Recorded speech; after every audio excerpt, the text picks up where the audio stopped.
السلام علیکم جی، اس دعا اور امید سے کہ آپ سب خیریت سے ہوں گے۔ تو کرتے ہیں ولاگ کا سٹارٹ۔ بچے اسکول سے آ چکے تھے اور اپنے بابا کے ساتھ کر رہے تھے مستیاں۔ ہم کر رہے ہیں جی یہ گھر شفٹ آفٹر 4.5 ایئر۔ بچے ایز یوزول اپنی مستیوں میں زور و شور سے لگے ہوئے تھے۔ موسم اچھا اور اس کے بابا پکوڑوں کی فرمائش نہ کریں اور ٹیوزڈے ہو، یہ کیسے ہو سکتا ہے؟ تو جی میں بنانے لگ گئی تھی پکوڑے اور ہم نے پکوڑوں کو انجوائے کیا، آپس میں گپے شپے بھی ماری اور ساتھ ساتھ یہ میری ویڈیو بھی بنا رہے تھے اور میں نے کہا چلیں آپ یہاں پہ کھڑے ہوں تو ساتھ تھوڑا ٹائم اچھا گزر جائے گا، اسی بہانے تھوڑا سا ٹائم مل جاتا ہے، ورنہ تو سچ میں کوئی ٹائم ہی نہیں ملتا آپس میں بات کرنے کا۔ پھر جی پکوڑے بن گئے، ہم دونوں بیٹھ کے پکوڑے کھا رہے تھے، ساتھ بچے سپارے پہ اس ٹائم گئے ہوئے تھے اور مشل ہمارے ساتھ تھی، مستیاں کرنے لگی ہوئی تھی۔ اس کے بابا نے 10 دفعہ آفر کیا پکوڑے کھا لو، لیکن ایز یوزول یہ وہ نہیں کھاتی۔ ہر کونے سے ہماری پیکنگ چھلک رہی ہے کہ ہم زور و شور سے پیکنگ کی طرف لگے ہوئے ہیں، ہماری ڈسکشنز ختم نہیں ہوتی، یہ بھی رہ گیا، یہ کروانا ہے۔ مشل کو بار بار کہنے کے باوجود اس نے ایز یوزول انکار کرنا ہوتا ہے، کیونکہ کھانے پینے سے تو ہماری بنتی کوئی نہیں ہے۔ تو جی اس نے بڑی مشکل سے بابا کے کہنے پہ ایک دفعہ پکوڑا لیا۔ ہو گئی رات، بچوں کو سلایا اور اصل کام شروع ہوتا ہے اب۔ ملتے ہیں اس کمرے کی لائٹ آف کرنے کے بعد۔ میں نے لائٹس آف کی کیونکہ بلز اللہ کے فضل و کرم سے اتنے زیادہ آ رہے ہیں نا کہ یہ افورڈیبلٹی سے باہر ہو گئے ہیں۔ میں نے ایک کمرے کی لائٹ آف کی، ان کو سلانے کے بعد میں نے شروع کیا اپنا پیکنگ کا کام، کیونکہ دن میں تو یہ بہت تنگ کرتے ہیں، کبھی یہ چیز اٹھا کے لے جاتے ہیں، کبھی وہ چیز اٹھا کے لے جاتے ہیں۔ تو اس کے بابا بھی اس ٹائم گھر پر ہوتے ہیں، کچھ سامان اوپر سے اتروانا تھا، وہ ان سے اتروایا، دن میں تو وہ اویلیبل نہیں ہوتے ہیں، تو ان سے سامان اتروانے کے بعد میں نے کہا چلیں وہ مجھے آپ نیچے رکھتے ہیں کارٹن میں، وہ پیک کرتی ہوں۔ کچن کو وائنڈ اپ کیا، سارا سمیٹا شمیٹا، برتن شرتن دھوئے، سارا کچھ، یہاں کی لائٹس آف کر کے آ گئی میں ڈرائنگ روم میں۔ اور ڈرائنگ روم میں ایک کارٹنز کا لگا ہوا ہے ایک پہاڑ، جو پہاڑ ابھی ہم نے چھت تک پہنچانا ہے، ابھی تھوڑا سا نیچے ہی ہے۔ ایک کارٹن میں اور بڑا سا بنا رہی تھی اور اس کے بابا سے ہیلپ لے رہی تھی کہ اوپر سے مجھے کچھ سامان اتار کے دیں جو میرا تھوڑا ایکسٹرا ہے، کچن کا سامان سب سے زیادہ۔ یہ جی خرد اور مالک تو اپنا بیگ رکھتے ہی رکھتے ہیں، مشل نے ہر چیز دھکے میں ساتھ کرنی ہوتی ہے، ان کا ہے تو میرا کیوں پیچھے رہ جائے، ہر چیز ہلی جلی پڑی ہے پیکنگ کی وجہ سے۔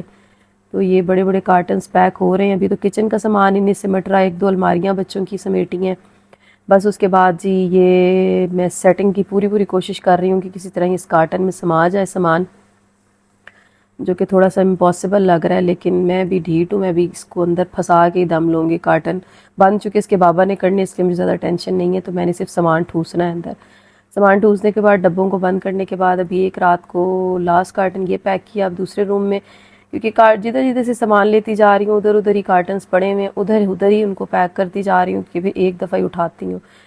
کچن کے ایک آدھے گلاس ان کے بابا نے ملک شیک پیا تھا، وہ بچ گیا تھا، میں نے کہا اس کو بھی دھو ڈالوں، صبح پھر اس میں چونٹیاں چڑھی ہوں گی یا مکھیاں آئی ہوئی ہوں گی، تو بس وہ کیا، آخری گلاس واش اور کچن کو کیا رات کے ٹائم۔ اللہ حافظ، اور آ گئے جی دوسرے کمرے میں باقی کی پیکنگ کرنے کے لیے۔ کمرہ چونکہ یہ دیکھیں گے پردے ماشاءاللہ سے، اس کے بابا کو کہہ دیا تھا میں نے کہا یہ راڈ آپ لٹکا دیں، ایک میں نے ہینگ کر دیا تھا، تو چچا چھکن نے تصویر ٹانگی والا حساب ہے کہ ایک پردہ میں نے لگایا تھا جو سیدھا، اور جو اس کے بابا نے لگایا وہ الٹا، اور اگلے دن آ کے کہتے ہیں یار یہ تم نے پردے کیسے لگائے ہیں؟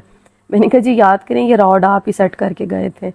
میری آواز پہ بالکل بھی نہیں جانا، آواز میری تھوڑی سی ہوئی بھی ہے خراب، گلا تھوڑا سا ڈسٹرب ہے موسم چینج ہونے کی وجہ سے۔ کارٹنز کا سائز چیک کریں، روح افزا اور جامع شیری کی بوتلوں والے کارٹن پدے سے لا کے دیے ہوئے، سمجھ نہیں آ رہا تھا اس میں ایسا کیا ڈالوں۔ پھر بچوں کی کچھ ایکسٹرا بکس تھی جو مجھے بعد میں چاہیے بھی تھی اور مجھے پھینکنی بھی نہیں تھی، تو میں نے ڈسکارڈ نہیں کرنی تھی، پھر میں نے ان کو رکھا سمیٹا، میں نے کہا چلیں ایک کارٹن میں ایک بچے کی بک سمیٹ دیتی ہوں۔ یہاں پہ ڈھیر تھیلوں کا بنا کے رکھا ہوا ہے جو میں نے کارٹنز میں پیک کرنے ہیں۔ کرٹنز ڈبل لیئرنگ میں نے کی ہوئی تھی تاکہ گرمی نہ آئے، اس کمرے میں بہت زیادہ گرمی ہوتی تھی، تو وہ میں نے ایک لیئر اتار دی تھی اور ایک لیئر ابھی لٹکی ہوئی ہے جو کہ الحمدللہ نظر آ رہی ہے پٹھا سیدھا۔ تو بس اب ان کارٹنز کو ایک آدھا رہ گیا، یہ چھوٹا سا، صبح اس کو کروں گی باقی، اور ابھی بس کرٹنز کو سمیٹا تھا جو میں نے اتروائے تھے میڈ سے۔ یہ دیکھیں ابھی یہ ڈھیر دیکھیں کتنا ڈھیر، ابھی ان کو ساروں کو سمیٹنا، دیکھ کے مجھے تو غشی پڑتی رہتی ہے۔ ڈیپ کلیننگ تھوڑی سٹارٹ کروائی ہوئی ہے آج، یہ فانوس بھی صاف کروائے میڈ سے، واش روم تھوڑا ڈیپ کلین کروایا، ڈورز کو تھوڑا صاف کروایا، کیونکہ آپ کو پتہ ہے مٹی تو اس کے اوپر براؤن ڈارک براؤن کلر ہے، آتی جاتی رہتی ہے، تو ویکلی انہیں صاف کرانا بہت ضروری ہوتا ہے. اس کے بعد جی یہ کبڈ چونکہ منہ کو آئی ہوئی تھی لدولد، اب ان کا سامان آدھا کارٹن میں پیک ہو گیا تو اس کو بھی تھوڑا ساں آیا ہے اور یہ آدھی آدھی سی خالی ہونا شروع ہو گئی ہیں، اتنی ہلکی پھلکی سی محسوس ہو رہی ہیں. کپڑوں کی کبڈ جو ابھی ایز یوزول بھری ہوئی ہے، ابھی اس کا مجھے سمجھ نہیں آ رہا کہ بس اس کو کس طرح وائنڈ اپ کروں. تو جی اسی طرح آپ کو بتاتی رہوں گی کہ میں کیا کر رہی ہوں. ملتے ہیں اپنے ایک نیکسٹ ولاگ میں. ہمارے چینل کو لائک کریں، شیئر کریں، کامنٹس مسٹ کیا کریں، کائنڈلی ہمیں سپورٹ کریں. ملتے ہیں اگلے ولاگ میں. اللہ حافظ. میں ذرا باتھ روم کی بھی جاتی مار لوں نا کہ صحیح دھویا اس نے یا نہیں دھویا. اللہ حافظ جی. Good night.